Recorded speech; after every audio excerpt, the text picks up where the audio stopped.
पड़ल विपैत बड़े भारी ये भारी केनी देखियौ ने माँ फूलिबा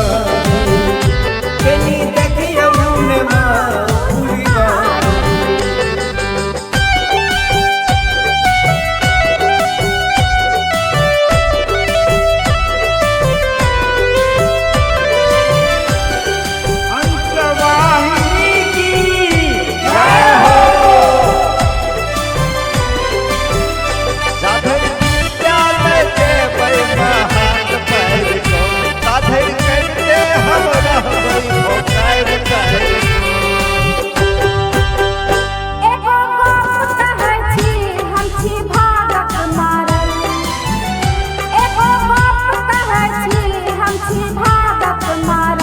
हैया धिपले अमोरा इन्होरक धरल बंद खोलियौ ने एक बेर के बारी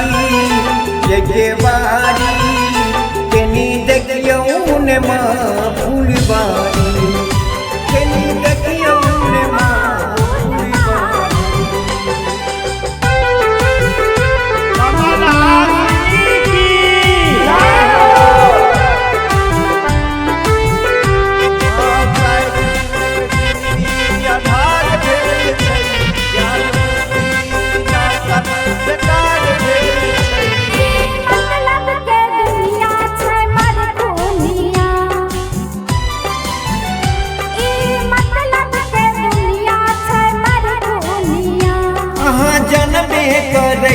शारदानिया खिंचैबो रही बाला के पिछारी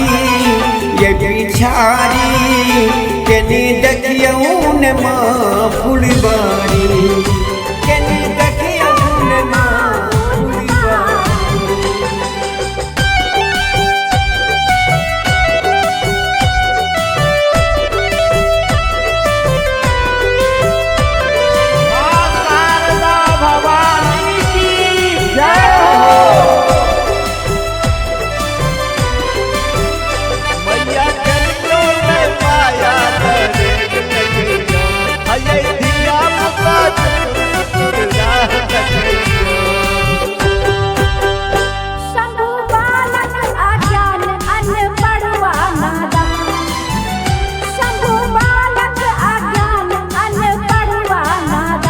दिया अचलक साने आस जिंदगी आजान भेले रही आज गुज गुजे कारी